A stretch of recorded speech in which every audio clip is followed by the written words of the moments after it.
Présente. Good Morning Business, la matinale de l'économie. Détecter les difficultés des entreprises le plus tôt possible avant que ça s'emballe. C'est ce que veulent faire le médiateur national du crédit et le médiateur des entreprises, Frédéric Wieniawski. Bonjour, vous êtes le médiateur national du crédit aux entreprises.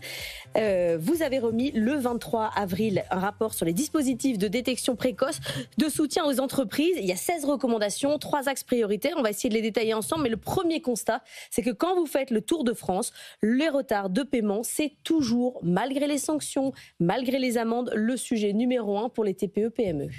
Alors effectivement, bonjour Laure Closier, c'est un sujet qui s'est accru même en 2024. D'ailleurs, les retards de paiement, ils ont progressé, ils se sont détériorés d'un jour, cette fois-ci du fait des plus petites entreprises. On est à 14 jours désormais. On est à 14 jours, ce qui est le signe de tension sur les trésoreries. Mais globalement, les retards de paiement, ils viennent des plus grandes entreprises. C'est la raison pour laquelle l'une de nos propositions, qui est suivie d'ailleurs par la ministre Véronique Louwagie, c'est de modifier le régime des sanctions. On a aujourd'hui un régime des sanctions qui est plafonné à 2 millions d'euros. Et quand même 2 millions, c'est quand même pas mal déjà. Pour une grande entreprise, ce n'est rien du tout.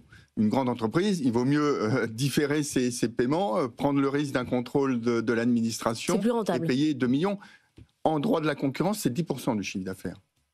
Donc on voit bien qu'il y a de la marge entre 2 millions et un pourcentage de chiffre d'affaires, et on espère qu'une sanction plus importante permettra de mieux mobiliser les plus grandes entreprises. C'est 15 milliards de trésorerie en moins pour les plus petites entreprises. Oui, c'est un sujet très important, mais vous dites, la ministre est d'accord, ok, mais il va falloir une loi pour changer le cadre. Alors là, quand il commence à falloir faire une loi, changer les lois, là on est mal.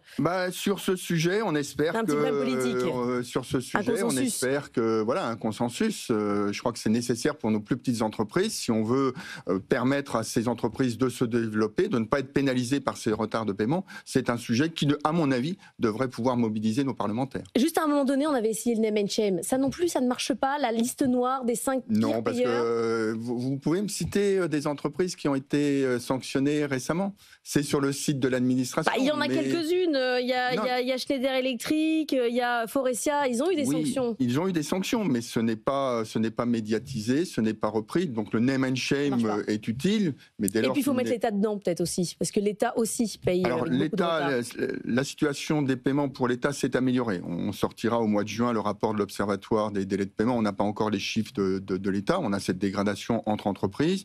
Ce qui est plus sensible et ce qui est mauvais, c'est les retards de paiement des collectivités locales, plus que de l'État. Il y a 2 autres sujets qui sont très intéressants dans votre rapport. Il y a le fait que, les entrepreneurs ont du mal à comprendre l'ensemble des dispositifs existants. Donc là, il y a un problème de lisibilité de ce qui existe. Et il y a parfois le rôle du comptable et de l'expert comptable dans l'alerte vis-à-vis de la situation de l'entreprise. C'est 2 points intéressants. Qu'est-ce qu'on peut faire de mieux pour la lisibilité ? C'est un serpent de mer dont on parle ici tous les jours. C'est malheureusement un serpent de mer. Ça fait, on a présenté, c'est les conclusions de notre rapport dans un comité. On a eu la remarque, ça fait 20 ans qu'on dit la même chose. Donc ce constat, il faut trouver des solutions. Ce que l'on propose, c'est justement 2 choses. La première, c'est d'améliorer la coordination de l'ensemble des acteurs. Il y a beaucoup d'acteurs qui sont parfaitement mobilisés. Ça fonctionne relativement bien dans le secteur, entre le secteur public, parce qu'il y a des comités, des structures.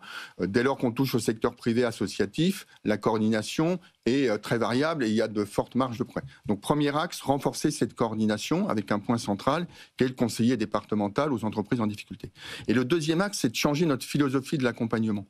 Aujourd'hui, l'accompagnement, il est conçu, on attend du chef d'entreprise. Je rappelle que 60% des TPE ont moins de 2 salariés. Donc c'est le chef d'entreprise qui fait tout. Oui.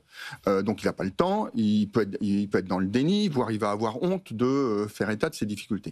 Donc ce qu'il faut, c'est inverser la logique. Là aujourd'hui, on attend que le chef d'entreprise, il aille vers un site internet qui sont très bien faits, qui lui donnent toutes les informations, ou vers tel ou tel dispositif. Il faut partir du principe qu'il faut aller vers le chef d'entreprise. Et dès la création, en fait, la difficulté de l'entreprise... Mais c'est-à-dire que vous dire qu'il faut qu'il soit formé aux difficultés quand il commence, en fait. Enfin, il y a plusieurs sujets, effectivement. Il y a une insuffisance de formation. Alors, on ne va pas jusqu'à créer un permis d'entreprendre. Non, mais il faut être prêt au pire. Mais il faut être prêt au pire. Donc, c'est pour ça que, dès lors qu'il n'y a pas de permis d'entreprendre, dès lors qu'on laisse la liberté d'entreprise, il faut, en contrepartie, qu'il y ait un dispositif d'accompagnement qui fonctionne. Donc, le chef d'entreprise, il soit alerté dès la création, effectivement. Dès la création, il faut si ça ne va pas, voilà ce qu'on peut faire. Dotez-vous d'un expert comptable, dotez-vous d'outils de gestion. Si ça ne va pas, voilà ce qu'il faut faire. Et dès qu'il y a une alerte, de la part de l'expert comptable, de la part du banquier, de la part de l'administration fiscale, sociale, etc. Dès lors qu'il y a un incident à un moment donné, alerter le chef d'entreprise en lui disant « Attention, il y a des outils de diagnostic, regardez votre situation, vous avez peut-être un problème important, vous avez des réseaux d'accompagnement. » Vous placez l'expert comptable notamment à un rôle clé, où il doit jouer le rôle d'alerte. Il y en a deux qui ont un rôle clé. Il y a l'expert comptable, effectivement, mais lui, je veux dire, il peut avoir, il a un rôle de conseil, mais il fait les comptes, donc ça va être une fois par an. C'est pas forcément une relation continue. Donc c'est pour ça que l'autre partenaire important, c'est le banquier, parce que lui, il voit le fonctionnement du compte. Donc les deux ont un rôle à jouer. Mais quand je dis les deux, comme je le dis, ça va au-delà. C'est l'ensemble des acteurs qui, à un moment donné, ont une information négative, péjorative sur l'entreprise et doivent l'alerter. De telle sorte que le chef d'entreprise, il ne reste pas dans le déni éventuel ou dans son optimisme. Mais sauf que c'est culturel, ça. C'est-à-dire que là, vous attaquez quelque chose de français, le rapport à l'échec, le fait de se planter, tout ça. C'est ça qu'il faut changer. Il y a la ministre Olivia Grégoire qui nous avait confié cette mission, avait aussi confié une mission à Hélène Bourboulou sur le problème, effectivement, de l'échec.